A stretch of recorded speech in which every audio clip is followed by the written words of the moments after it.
السلام عليكم ورحمة الله تعالى وبركاته. الحمد لله الذي هدانا لهذا وما كنا لنهتدي لولا أن هدانا الله والصلاة والسلام على من أرسله الله لتبليغ دين للأنام وعلى آله وصحبه الكرام وجميع أمته العظام أما بعد. قال الله تعالى: فأعوذ بالله من الشيطان الرجيم بسم الله الرحمن الرحيم ومن أحسن قولا ممن دعا إلى الله وعمل صالحا وقال إنني من المسلمين صدق الله العظيم. وقال رسول الله صلى الله عليه وسلم إنما الأعمال بالنيات وإنما لكل امرئ ما نوى صدق رسول الله صلى الله عليه وسلم. اللهم رب اشرح لي صدري ويسر لي أمري வஹ்லுல் உக்தத மின் லிசானி யஃப்கஹு கௌலி. நம்மை படைத்தவனும் நாம் அடிபணிந்திட முற்றிலும் தகுந்தவனுமாகிய அல்லாஹ் ஒருவனுக்கே எல்லா புகழும். அவனுடைய அன்பும் அருளும் இவ்வுலகிற்கு நேர்வழி காட்ட இறைவனால் அனுப்ப பெற்ற எல்லா இறைத்தூதர்கள் மீதும், குறிப்பாக நம்முடைய வழிகாட்டியும் இறுதி இறைத்தூதருமாகிய முஹம்மது ரசூலுல்லாஹ் ஸல்லல்லாஹு அலைஹி வஸல்லம் அவர்கள் மீதும், அவர்களை பின்பற்றி வாழ்ந்த சஹாபாக்கள், சஹாபியாக்கள், தாபியின்கள், தபா தாபியின்கள், ஷுஹதாக்கள், சாலிஹின்கள் மற்றும் இந்த புனிதமிகு ஜுமா மஜ்லிஸிலே அமர்ந்திருக்கின்ற ஆண்கள், பெண்கள் நம் அனைவரும் மீதும் உண்டாவதாக. கண்ணியத்திற்கும் பெரும் மரியாதைக்கும் உரிய எல்லாம் வல்ல அல்லாஹ்வின் நல்லடியார்களே, தாய்மார்களே, சகோதரிகளே, இஸ்லாமிய கலாச்சாரத்தை வெளிப்படுத்துவோம் என்ற தலைப்பில் சில கருத்துக்களை கூறும் பொருட்டு எனது வார்த்தைகளை ஆரம்பம் செய்கின்றேன். அன்பு சகோதரர்களே, சகோதரிகளே, இந்த தேர்தல் முடிவுகள் தரக்கூடிய பல்வேறு படிப்பினைகள் என்ற வரிசையிலே அதனுடைய தீர்வுகள் என்ற அடிப்படையில பல்வேறு செய்திகளை நாம் கடந்த வாரங்களிலே பார்த்தோம். அதுல முக்கியமாக மற்றொன்று என்னவென்றால், நாம் இஸ்லாமிய கலாச்சாரத்தை வெளிப்படுத்தாமல் இருக்கின்றோம் அல்லது மறைக்கின்றோம். இஸ்லாமிய கலாச்சாரத்தை வெளிப்படுத்துறது இல்லை அல்லது மறைக்கிறோம். இது மிக முக்கியமான ஒரு காரணமாக நாம் புரிந்து கொள்ள முடிகின்றது. இஸ்லாமிய கலாச்சாரத்தை வெளிப்படுத்தாமல் இருப்பது அல்லது அதை மறைப்பது என்பது இன்றைக்கு முஸ்லிம் சமூகத்துல இருக்கக்கூடிய மிக முக்கியமான ஒரு வியாதி என்றே சொல்லலாம். நாங்க பெரும்பான்மை மக்களோட இருக்கிறோம், அவங்களோட சேர்ந்து பழகிறோம். எப்படி நம்மளுடைய இந்த அடையாளங்களை எப்படி வெளிப்படுத்துறது, இஸ்லாமிய கல்ச்சரை எப்படி வெளிப்படுத்துறது, இந்த ஒரு தயக்கம் இதற்கு மிக முக்கியமான காரணமாகும். உண்மையில் இந்த தயக்கம் தேவையற்றது. பொதுவா கலாச்சாரம் எதுக்கு சொல்றது? கலாச்சாரம் அதனுடைய டெஃபினேஷன் என்ன? ஒரு சமூகம் தன்னுடைய அன்றாட வாழ்வில், உணவிலே தொடங்கி உடையிலே தொடங்கி அன்றாட வாழ்வில் எதை தனித்துவமாக வெளிப்படுத்துகின்றதோ அதுதான் கல்ச்சர், அதுதான் கலாச்சாரம். கலாச்சாரத்திற்கான பண்பாட்டிற்கான ஒரு சிறிய அளவுகோல் இதுதான், ஒரு டெஃபினேஷன். தனித்துவமா எந்தெந்த விஷயத்துல தெரிகிறோமோ அதுதான் அந்த சமுதாயத்துடைய கலாச்சாரம். ஒரு மனிதன் இஸ்லாத்தை பின்பற்றுகின்ற பொழுது இயல்பாகவே அவன் ஒரு கலாச்சாரத்தை வெளிப்படுத்துகின்றான். இஸ்லாமிய கலாச்சாரங்கிறது அது ஒரு தனியான ஒரு விஷயம் கிடையாது. நீங்க இஸ்லாத்தை பின்பற்றினீங்கனாலே இயல்பாகவே உங்களுக்குன்னு ஒரு தனித்துவம் என்பது வந்துவிடும். அந்த தனித்துவத்தை தான் நாம் இஸ்லாமிய கலாச்சாரம் என்று சொல்லுகின்றோம். இந்த இஸ்லாமிய கலாச்சாரம், இந்த இஸ்லாமிய பண்பாட்டை ஒரு முஸ்லிம் மறைக்கின்றான் என்றால், வெளிப்படுத்த தயங்குகிறான் என்றால் என்ன பொருள்? அவர் இஸ்லாத்தை பின்பற்றேன்னு அர்த்தம். இஸ்லாத்தை அவர் பின்பற்றுவதற்கு தயங்குகிறார் என்று பொருள். திருமறை குர்ஆனில் அல்லாஹ் பல இடங்களில் சொல்கின்ற ஒரு வார்த்தை என்ன? அல்லாஹ் வெட்கப்படுவதில்லை. லா யஸ்தஹி, அல்லாஹ் வெட்கப்பட மாட்டான். இன்னல்லாஹ் லா யஸ்தஹி ஐ யضرب மஸலன், அல்லாஹ் தயங்குவதில்லை, அல்லாஹ் வெட்கப்படுவதில்லை. அல்லாஹுடைய மார்க்கத்தை பின்பற்றுவதற்கு, அல்லாஹுடைய மார்க்கத்தை வெளிப்படுத்துவதற்கு நாம் ஏன் தயங்க வேண்டும்? நாம் ஏன் வெட்கப்பட வேண்டும்? சொல்ல போனால் அது நம்முடைய ஒரு அடிப்படை உரிமை. நாம் வாழக்கூடிய நாட்டில், நாம் வாழக்கூடிய இந்த உலகில் நான் ஒரு மார்க்கத்தை பின்பற்றுகின்றேன், அதன் அடிப்படையில் ஒரு சில கலாச்சாரம் இடமிருந்து வெளிப்படுகிறது, சில அடையாளங்கள், சில தனித்துவம் வெளிப்படுகின்றன என்றால் அது என்னுடைய உரிமை.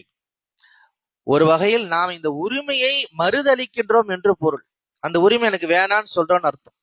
எல்லா சமூக மக்களும் அந்த மாதிரிதான் இருக்கிறாங்களா? இல்லையே.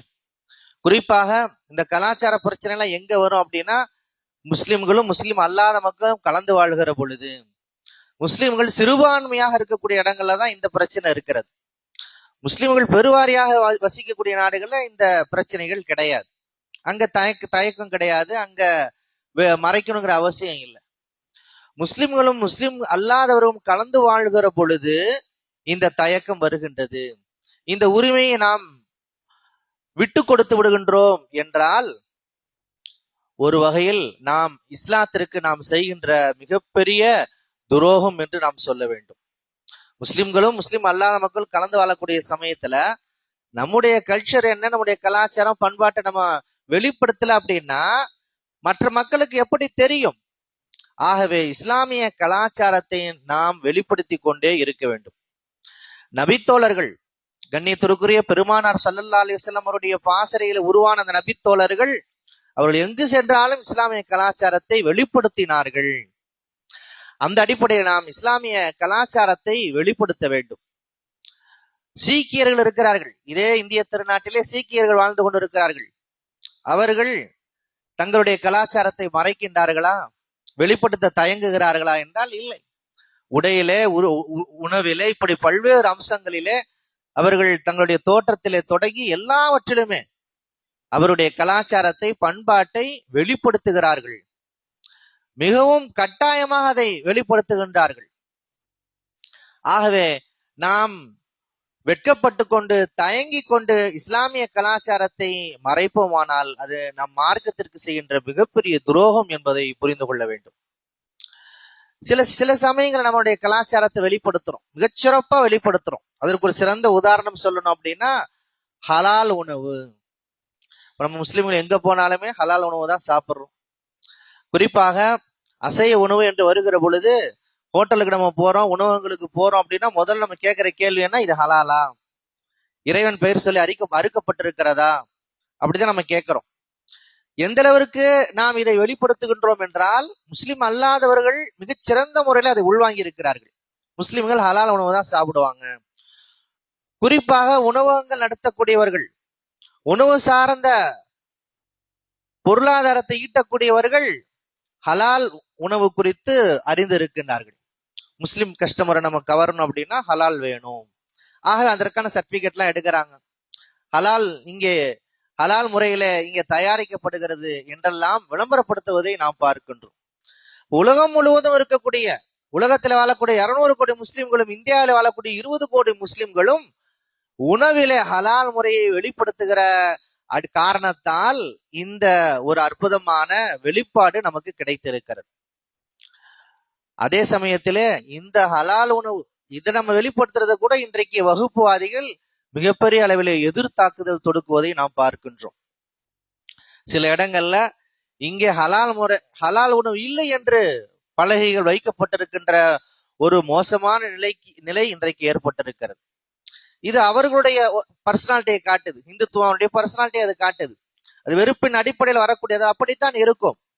அதே சமயத்தில் நாம் எப்படி இந்த ஹலால் உணவிலே இஸ்லாமிய கலாச்சாரத்தை வெளிப்படுத்துகின்றோமோ அதே போன்று ஒவ்வொரு விஷயத்திலும் இஸ்லாமிய கலாச்சாரத்தை வெளிப்படுத்த வேண்டும். எல்லாம் வல்ல இறைவன் திருமறை குர்ஆனிலே குறிப்பிடுகிறான், வமன் அஹ்சனு கௌலன் மிம்மன் தஆ இலல்லாஹி வஅமில ஸாலிஹன் வகால இன்னனி மினல் முஸ்லிமீன். இந்த சின்னஞ்சிறு வசனத்துல இஸ்லாமிய கலாச்சாரம் என்ன, அதனுடைய அவசியம் என்ன, எல்லாமே தெளிவுபடுத்தப்பட்டிருக்கிறது. அல்லாஹ்வின்பால் ஒரு மனிதன் அழைக்கின்றான், நற்செயல்களை செய்கின்றான் என்றால் அவனிடத்திலே ஒரு வகையான தனித்துவம் ஏற்பட்டு விடுகிறது. அந்த தனித்துவம் தான் இஸ்லாம். அந்த தனித்துவத்தை யார் வெளிப்படுத்துகின்றானோ, யார் தன்னை முஸ்லிம் என்று பிரகடனம் செய்கின்றானோ அவனை விட சிறந்த வார்த்தைகள் வெளிப்படுத்துபவன் யார் என்று இறைவன் கேட்கிறான். வமன் அஹ்சனு கௌலன் மிம்மன் தஆ இலல்லாஹி வஅமில சாலிஹன் வகால இன்னனி மினல் முஸ்லிமீன். நான் முஸ்லிம் எங்கு சென்றாலும் நான் முஸ்லிம் என்பதை வெளிப்படுத்த வேண்டும். என்னுடைய சொல்லால், என்னுடைய செயலால், என்னுடைய தோற்றத்தால், என்னுடைய கலாச்சாரத்தால் ஒரு மனிதன் தன்னை முஸ்லிம் என்று வெளிப்படுத்துவதை பெருமை என்று அழைக்க வேண்டும். அதை அல்லாஹ் இங்கே பாராட்டுகின்றான். தப்பி தவிர கூட நம்ம முஸ்லிம் தெரிஞ்சிடக்கூடாதுன்னு சொல்லி நம்ம மறைக்கிறோம், நம்ம அடையாளத்தை மறைக்கிறோம். அல்ல நம்முடைய செயல்பாடுகள் மூலமா ஒருவேளை தெரிஞ்சிருவாங்கன்னு சொல்லி அந்த செயல்பாடுகள் மூலமா வந்துடக்கூடாதுன்னு சொல்லி நம்மளை மறைக்கிறோம். அப்படின்னா நாம் இந்த வசனத்தை மிகப்பெரிய அளவில் மீறுகின்றோம் என்று பொருள்.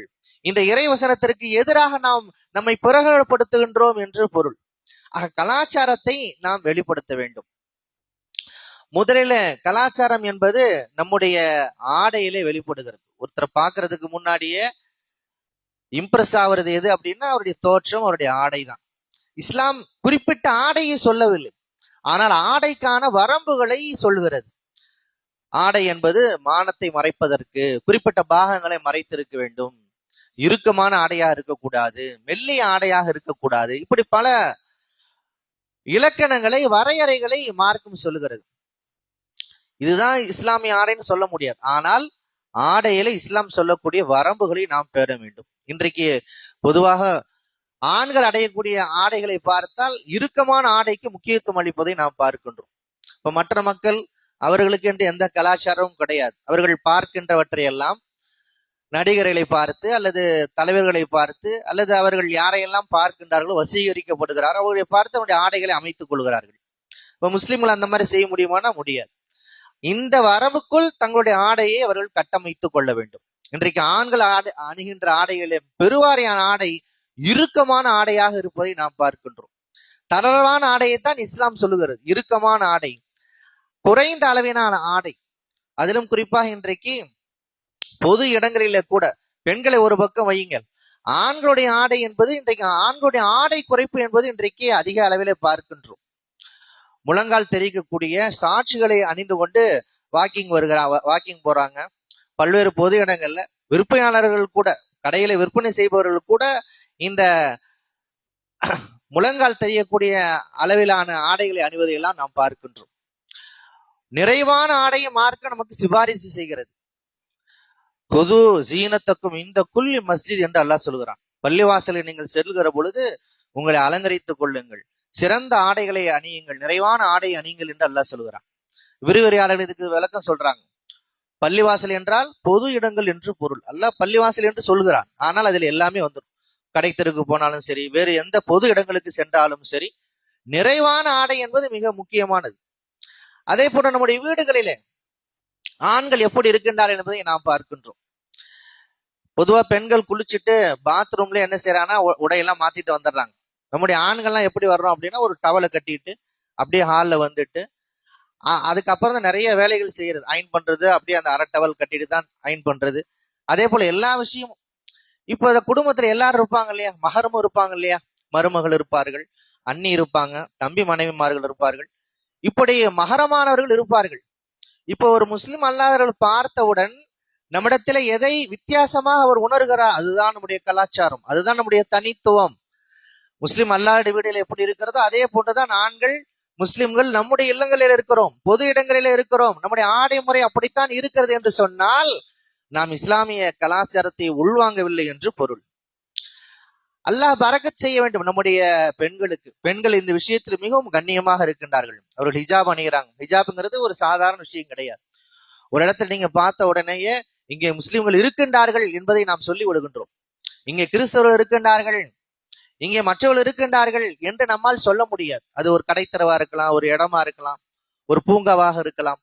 ஆனால் பார்த்த உடனே எல்லோரும் சொல்கிறார்கள் என்றால் அதற்கு காரணம் என்ன? நம்முடைய கண்ணியத்திற்குரிய தாய்மார்கள், அவர்கள் அணிகின்ற ஹிஜாப், அவர்கள் அணிகின்ற அந்த கூடுதலான அந்த ஆடை, தங்களுடைய அலங்காரங்களை மறைத்து அவர்கள் முகத்தை மறைத்து கொண்டு இருக்கின்ற அந்த உன்னதமான ஆடை, அல்லாஹ் அவர்களுக்கு பரக்கத் செய்ய வேண்டும். இதுதான் கலாச்சாரத்தை பிரகடனப்படுத்துவது, இதுதான் நம்முடைய பண்பாட்டை வெளிப்படுத்துவது. அதே போன்று இரண்டாவதாக நம்முடைய கலாச்சாரம் என்பது மிகப்பெரிய அளவில் எங்கே வெளிப்பட வேண்டுமானால் தொழுகையினுடைய நேரங்களை மையப்படுத்தி நம்முடைய கலாச்சாரம் என்பது வெளிப்படுத்தப்பட வேண்டும். இஸ்லாம் ஒரு நேர நிர்வாகத்தை நமக்கு வழங்கி இருக்கிறது. நம்மோடு பழகிற முஸ்லிம் அல்லாதவர்களிடம் நீங்கள் கேட்டு பாருங்கள், முஸ்லிம்கள் எப்பொழுது எழுந்திருக்க வேண்டும், எழ வேண்டும்? ஃபஜ்ரு தொழுகைக்கு முஸ்லிம்கள் எழுவார்கள், சூரிய உதயத்திற்கு முன்பாகவே எழுந்து விடுவார்கள் என்கின்ற அந்த அம்சம், அந்த கருத்து முஸ்லிம் அல்லாதவரிடத்துல சென்று இருக்கிறாரா என்றால் கிடையாது. காரணம் என்ன? நம்மளை பாக்குறாங்க, நம்ம கூடவே பாக்குறாங்க, அவங்கள மாதிரியே தான் நம்மளும் எந்திரிக்கிறோம். 8 மணிக்கு எந்திரிச்சு வெளியே வர்றோம், 9 மணிக்கு வர்றோம். ஒரு சிலர் ஃபஜ்ரு தொழுகைக்கு வருகிற பொழுது அது பெருசா தெரிகிறது கிடையாது. எல்லா முஸ்லிம் அல்லாதவர்களும் முஸ்லிம்கள் ஃபஜ்ருக்கு எழுவார்கள், சூரிய உதயத்திற்கு முன்பாகவே எழுந்து விடுவார்கள் என்ற எண்ணம் இருக்கிறதா என்றால் கிடையாது. உண்மையில் அப்படி வந்திருக்க வேண்டும். ஏனென்றால் அப்படிப்பட்ட ஒரு கலாச்சாரத்தை தான் இஸ்லாம் நமக்கு சொல்கின்றது. துரதிர்ஷ்டவசமாக நாம் அதை வெளிப்படுத்தாத காரணத்தால் அவர்களை போன்று எந்த வித்தியாசம் இல்லாத நிலையை நாம் உணர முடிகின்றது. அதே மாதிரிதான் தூங்குறப்பையும் இன்றையெல்லாம் 10, 11, 12, 1 மணி அளவிலே கடந்து நாம் உறங்க செல்கின்றோம். ஃபஜ்ருக்கு எந்திரிக்கணுமே, சீக்கிரம் படுக்கணுமே என்ற எண்ணம் நம்மிடத்திலே இல்லை. ஏனென்றால் தொழுகையை மையப்படுத்திய கலாச்சாரத்தை நாம் தவற விட்டு விட்டோம். தொழுகையை மையப்படுத்திய அந்த நேர நிர்வாகம் நம்மிடத்தில் இல்லாத காரணத்தால் எங்கு சென்றாலும் நாம் மற்றவர்களோடு கலந்து விடக்கூடிய, ஐக்கியமாகி விடக்கூடிய ஒரு நிலையை நாம் பார்க்கிறோம். அது விளையாட்டாக இருந்தாலும் சரி, அல்லது அரட்டை அடிப்பதாக இருந்தாலும் சரி, தொழுகை நேரம் வரும், நம்ம பாட்டுக்கு நம்முடைய அரட்டை தொடரும், நம்முடைய விளையாட்டு தொடர்ந்து கொண்டே இருக்கும். விமான நிலையங்களை நீங்கள் பார்த்தால் அங்கே தொழுகைக்காக ஒரு இடம் ஒதுக்கப்பட்டிருப்பதை நாம் பார்க்கின்றோம். விமான நிலையங்களில் தொழுகைக்காக பிரேயரால் ஒதுக்கப்படுகிறது. அதே போன்று முன்பு ஒரு 50 ஆண்டுகளுக்கு முன்பு கட்டப்பட்ட, வட மாநிலங்களில் கட்டப்பட்ட ரயில் நிலையங்களிலே உள்ளேயே பள்ளிவாசல் இருக்கின்றன. இன்றும் நீங்கள் புதுடெல்லி போன்ற இடங்களை நீங்கள் பார்க்கலாம். 15, 16 பிளாட்ஃபாரம் இருக்கும், அதுல ஒரு பிளாட்ஃபாரத்துல பள்ளிவாசல் இருக்கும். ஆனால் இப்பொழுது சமீபமாக கட்டப்படுகின்ற ரயில் நிலையங்களில் பள்ளிவாசல் இல்லை, தொழுகைக்கான இடம் இல்லை. காரணம் என்ன? தொழாத முஸ்லிம்கள் அதிகரித்து விட்டார்கள். அப்படியே அந்த தொழுகைக்காக இடம் இருந்தாலும் அதை பயன்படுத்திக் கொள்வது கிடையாது. விமான நிலையங்களில் தொழுகை கூடம் இருக்கிறது என்றால் அதற்கு காரணம் என்ன? அங்கே அது பயன்படுத்தப்படுகின்றது. முஸ்லிம் நாடுகளிலிருந்து முஸ்லிம்கள் வருகின்ற பொழுது அவர்கள் எங்கே பள்ளிவாசல் என்று தேடுகிறார்கள். ஆகவே அது ஒரு விதியாக வைக்கப்பட்டிருக்கிறது. இன்றைக்கு பஸ் நிலையங்கள், பேருந்து நிலையங்கள் கட்டப்படுகின்றன. லட்சக்கணக்கில் முஸ்லிம்கள் அங்கே பயணம் செய்கின்றார்கள். ஆனால் தொழுகைக்கான அங்க ஏற்பாடு எதுவுமே கிடையாது. காரணம் என்ன? நாம் தொழுவதில்லை. தொழுகையின் அடிப்படையில நம்முடைய கலாச்சாரத்தை நாம் வெளிப்படுத்துவது கிடையாது. அதே போன்று மூன்றாவதாக, கலாச்சாரம் என்று சொன்னால் தனித்துவம். கலாச்சாரம் என்று சொன்னால் தனித்துவம். இஸ்லாம் ஒரு அற்புதமான ஒரு வழிகாட்டுதல் நமக்கு வழங்குகிறது. அது என்ன? பார்வையை தாழ்த்தி கொள்ளுதல். அந்நிய பெண்களை பார்க்க கூடாது, அந்நிய பெண்கள் அந்நிய ஆண்களை பார்க்க கூடாது என்ற இந்த கட்டளை என்பது திருமறை குர்ஆன் மட்டும் சொல்லக்கூடிய ஒரு உன்னதமான கட்டளையாகும். வேறு எந்த வேதங்களிலும் கிடையாது, வேறு எந்த மதங்களிலுமே கிடையாது. அந்நிய பெண்களை பார்க்குதல் என்பது ஒரு தவறு என்ற ஒரு அம்சம் எங்குமே இல்லை. அதை நீங்க சொன்னாங்க கூட புரிஞ்சுக்க மாட்டாங்க, பார்க்கறது கூட தப்பா என்று கேட்பார்கள். ஆனால் இஸ்லாம் அந்நிய பெண்களை பார்ப்பதை தவறு என்று சொல்லுகிறது, விபச்சாரத்தின் தொடக்கம் என்று சொல்லுகிறது, தங்கள் செய்கின்ற விபச்சாரம் என்று சொல்லுகிறது. இப்ப நம்ம கூட பழகக்கூடிய முஸ்லிம் அல்லாத மக்கள் இருக்கிறாங்க, இஸ்லாம் இந்த மாதிரி சொல்லுதுன்னு சொல்லி அவங்களுக்கு தெரியுமா? தெரியாது. ஏன்னா நம்ம அந்த கலாச்சாரத்தை பின்பற்றதே கிடையாது. முஸ்லிம் இளைஞர்கள், முஸ்லிம் ஆண்கள் அவர்களுக்குள்ளாகவே இதை பின்பற்றுவது கிடையாது. முஸ்லிம் அல்லாத ஆண்களோடு பழகிற பொழுது கூட இதை நாம் பின்பற்றுவது கிடையாது. ஒரே ஒரு முஸ்லிம் அல்லாதவர் யாராவது ஒரு சாட்சி சொல்ல முடியுமா? முஸ்லிம் ஆண்கள் அந்நிய பெண்களை பார்க்க மாட்டார்கள், தலையை தாழ்த்தி கொள்வார்கள் என்று சொல்ல முடியுமா? ஏனென்றால் நாம் ஒருபோதும் அப்படி நடந்து கொள்வதே கிடையாது. இஸ்லாமிய கலாச்சாரம் என்பது நம்முடைய தனித்துவம். இது போன்று வெளிப்படுத்தப்படுகிற பொழுதுதான் அவர்கள் அதை புரிந்து கொள்வதற்கான, அந்த தனித்துவத்தை அவர்கள் விளங்கிக் கொள்வதற்கான வாய்ப்பு இருக்கிறது. துரதிர்ஷ்டவசமாக இந்த அம்சத்திலே முஸ்லிம் அல்லாதவர்கள் முஸ்லிம்களை பார்த்து இந்த தனித்துவத்தை விளங்கிக் கொள்ள முடியும் என்றால் நிச்சயம் முடியாது. அதே போன்று இறை வழிகாட்டுதலை மையப்படுத்திய திருமண ஒப்பந்தங்கள், திருமண நிகழ்வுகள், பல்வேறு வகையான அது சார்ந்த நிகழ்வுகள் எங்க திருமணம் செஞ்சால் நடைபெற்றாலும் முஸ்லிம்களுடைய திருமணம் இப்படித்தான் நடைபெறும். ஒரே யூனிஃபார்மா இருக்கிறத நம்ம பார்க்கிறோம். அது திருமண நிகழ்ச்சி மட்டும்தான், சாட்சிகள், கையெழுத்து வாங்குறது இதெல்லாம் இருக்கும். மற்ற அம்சங்கள் பாத்தீங்கன்னா முஸ்லிம் அல்லாதவருடைய திருமணமும் முஸ்லிமுடைய திருமணத்தையும் பிரித்து நாம் அறிய முடியாத ஒரு சூழலை நாம் பார்க்கிறோம். அதே கூட்டம் அங்கே 2000 பேர் 3000 பேர் கூட்டுறாங்களா, முஸ்லிம்களுடைய திருமணங்களையும் ஆயிரக்கணக்கில் கூட்டம் கூட்டப்படுகிறது. விருந்திலிருந்து தொடங்கி பல்வேறு நிகழ்ச்சிகள். இன்றைக்கு திருமணம் என்று சொன்னாலே அது ஒரு நாள் நிகழ்வு என்பதை தாண்டி ஒரு வாரத்தினுடைய கொண்டாட்டமாக மாறி இருக்கிறது. பல பல அம்சங்கள் இன்றைக்கு திருமணத்திலே நிறைய சேர்ந்து கொண்டே இருப்பதை நாம் பார்க்கின்றோம். யாராவது ஒருத்தர் இஸ்லாமிய திருமணத்தை பார்த்து இது இறைவனுடைய வழிகாட்டுதல் அடிப்படையில் நடத்தப்படுகின்ற ஒரு அம்சம் என்ற அடிப்படையில் அவர்களால் புரிந்து கொள்ள முடிகிறதா என்றால் இல்லை. காரணம் என்ன? நாம் திருமண கொண்டாட்டங்களிலே இஸ்லாமிய கலாச்சாரத்தை வெளிப்படுத்துவது கிடையாது. யாரை திருமணம் செய்ய வேண்டும், யாரை திருமணம் செய்யக்கூடாது என்றிலே தொடங்கி ஏராளமான வழிகாட்டுதலை மார்க்க நமக்கு வழங்குகிறது. ஆனால் மிகப்பெரிய அளவில் இஸ்லாமிய கலாச்சாரத்தை துளைத்த இடமாக திருமண நிகழ்வுகள் இருப்பதை நாம் பார்க்கின்றோம். அதே போன்று நம்முடைய பண்டிகைகள், அது நம்முடைய கலாச்சாரத்தை வெளிப்படுத்தக்கூடிய மிக முக்கியமான அம்சங்கள். 2 பண்டிகைகள் தான், 2 ஈது தான். ஈதுல் ஃபித்ர், ஈதுல் அல்ஹா அல்ஹம்துலில்லாஹ் வரப்போகுது. இந்த 2 ஈதிலே இருக்கக்கூடிய தனித்துவத்தை ஆய்வு செய்கின்ற ஆய்வாளர்கள் அவர்கள் புரிந்து கொள்கிறார்கள். இஸ்லாமிய கொண்டாட்டங்களில இசை இல்லை, ஆடல் பாடல் இல்லை, அது மிகப்பெரிய அளவிலே பக்தியை மையப்படுத்தி இருக்கிறது, மக்களுக்கு வழங்குவதை மையப்படுத்தி இருக்கிறது என்று ஆய்வு செய்யக்கூடியவர்கள் புரிந்து கொள்கிறார்கள். சாதாரண பாமர மக்கள் அப்படி புரிந்து கொள்கிறார்களா என்றால் கிடையாது. இன்றைக்கும் ஈது என்று வருகிற பொழுது வேறு என்ன கொண்டாட்டங்கள் அதிலே இணைக்க முடியும் என்ற அடிப்படையில முஸ்லிம் சமூகம் தேடி அலைவதை நாம் பார்க்கின்றோம். விளையாட்டு போட்டியில தொடங்கி திரையரங்குகளுக்கு செல்வதில் தொடங்கி ஏராளமான முஸ்லிம் அல்லாதவர்களுக்கும் நமக்குமான எந்த வேறுபாடும் இல்லை என்ற அடிப்படையிலாக நம்முடைய சமூகம் சென்று கொண்டிருப்பதை நாம் பார்க்கின்றோம். அதே போன்று இஸ்லாமிய கலாச்சாரம் என்று சொன்னால் சலாம் என்பது மிக முக்கியமானது. இன்றைக்கு நாம் சலாம் சொல்வதிலே மிகப்பெரிய தயக்கத்தை வெளிப்படுத்துகின்றோம். முஸ்லிம்களுக்குள்ளாரே சலாம் சொல்றது இன்னைக்கு இல்லை. யாராவது தொப்பி வச்சு தாடி வச்சுட்டு வந்தா அவருக்கு நம்ம சலாம் சொல்றோம். இன்னும் சுருக்கமா சொன்னா ஒரு இமாமை பார்த்தா சலாம் சொல்லுவாங்க, அவ்வளவுதான். சக முஸ்லிம்கள் அவர்களுக்கு மத்தியில சலாம் சொல்கிறார்களா? ஒரு தந்தை தன்னுடைய மகனுக்கு சலாம் சொல்கிறாரா? ஒரு மகன் தந்தைக்கு சலாம் சொல்கிறாரா?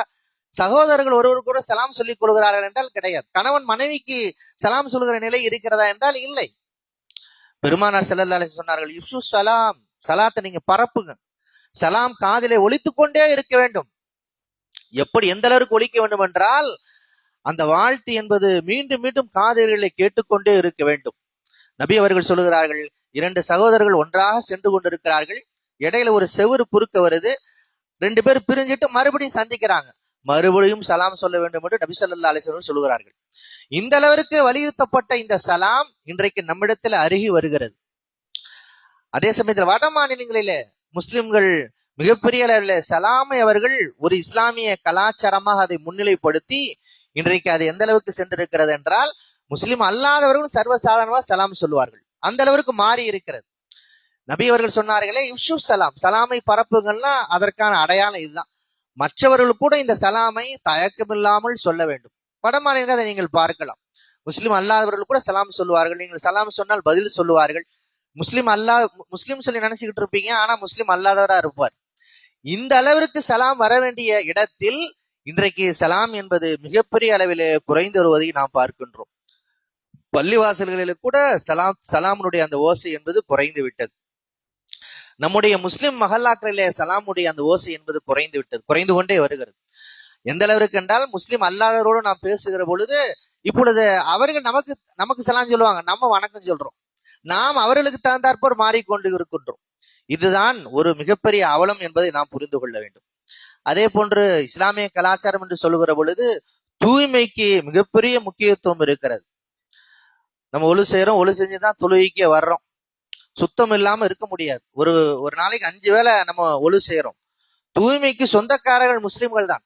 ஆனால் இன்றைக்கு முஸ்லிம் அல்லாத மக்கள் மத்தியிலே முஸ்லிம்கள் இந்த அளவிற்கு தூய்மையை பேணுவார்கள் என்பதை நாம் அவருடைய கருத்திலே பார்க்க முடிகிறதா என்றால் இல்லை.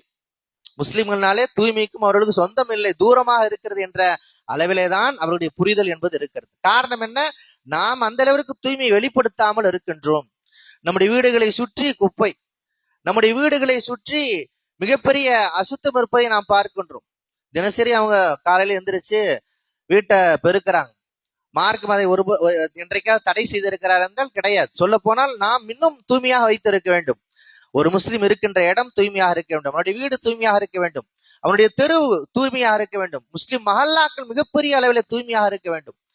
ஆனா துரதிருஷ்டவசமா முஸ்லிம் மஹல்லானாலே அது அசுத்தத்தின் பிறப்பிடமாக இருப்பதை நாம் பார்க்கிறோம். ஒரு மஹல்லாவுக்கு போன உடனே இது முஸ்லிம் மஹல்லாவா என்று சொல்லக்கூடிய அளவிற்கு அசுத்தம் தாண்டவமாடுவதை நாம் பார்க்கின்றோம்.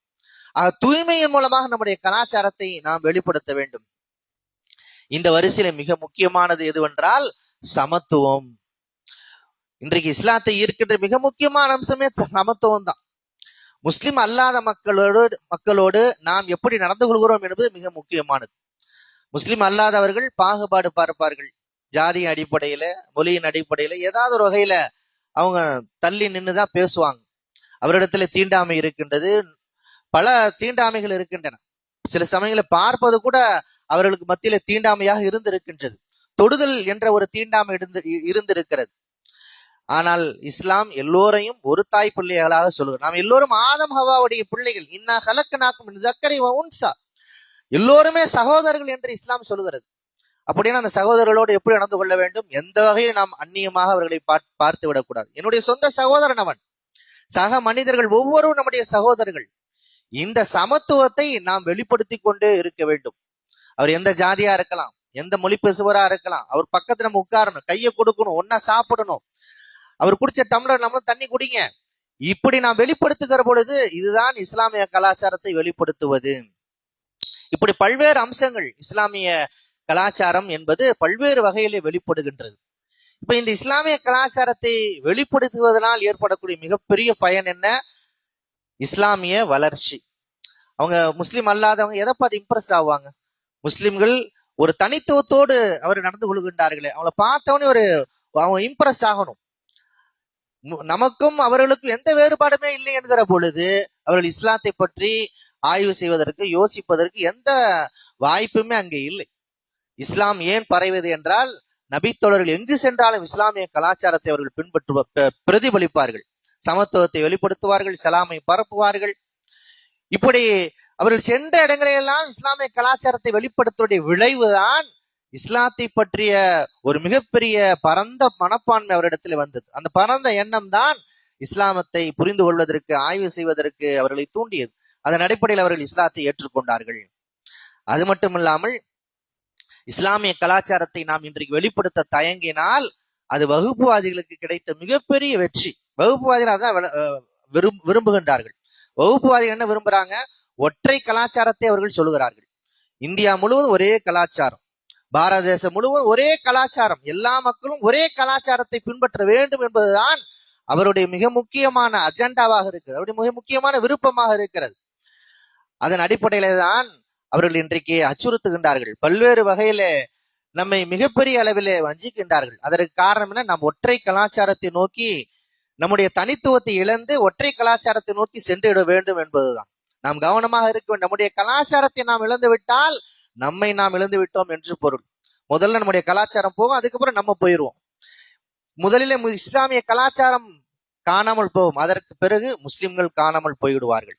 முஸ்லிம்களுடைய இருப்பை காப்பாற்றுவதே இஸ்லாமிய கலாச்சாரம் தான், இஸ்லாமிய தனித்துவம் தான் என்பதை நாம் புரிந்து கொள்ள வேண்டும். இஸ்லாமிய கலாச்சாரத்தை நாம் பிரதிபலிக்க வேண்டும், எல்லோருமாக சேர்ந்து வெளிப்படுத்த வேண்டும். இன்றைக்கு இருக்கக்கூடிய பெரிய பிரச்சனை என்ன?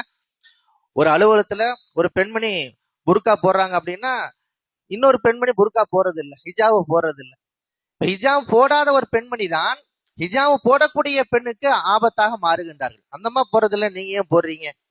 ஒருவர் இஸ்லாமிய கலாச்சாரத்தை பின்பற்றுகிறார், இன்னொருத்தவர் அதை வெளிப்படுத்துவதில்லை என்றால் அந்த வெளிப்படுத்தாமல் இருப்பவர் வெளிப்படுத்துவதற்கு ஆபத்தாக மாறிவிடுகின்றார். ஆக இஸ்லாமிய கலாச்சாரத்தை நாம் வெளிப்படுத்த வேண்டும், எல்லோருமாக சேர்ந்து இஸ்லாமிய கலாச்சாரத்தை வெளிப்படுத்த வேண்டும். அதுதான் இஸ்லாமிய வளர்ச்சிக்கும் நம்முடைய பாதுகாப்புக்கும் மிக அவசியம் என்பதை நாம் புரிந்து கொள்ள வேண்டும். எல்லாம் வல்ல அல்லாஹ் அத்தகைய இஸ்லாத்தை மிகச் சிறந்த முறையில வெளிப்படுத்துகின்ற சமுதாயமாக நன்மக்களாக எல்லாம் வல்லல்லாஹ் நம் அனைவரும் ஆக்க வேண்டும் என்று துஆ செய்து இந்த அளவிலே நான் நிறைவு செய்து கொள்கிறேன். பாரக் அல்லாஹ் லனா வலக்கும் ஃபில் குர்ஆனில் அலீம் வனஃபானா வையாக்கும் பில் ஆயாத் வதிக்ரில் ஹக்கீம் இன்னஹு தஆலா ஜவ்வாதுன் கரீம் மலிகுன் கரீம் பர்ரஊஃபுர் ரஹீம் வரப்புன் ஹலீம்.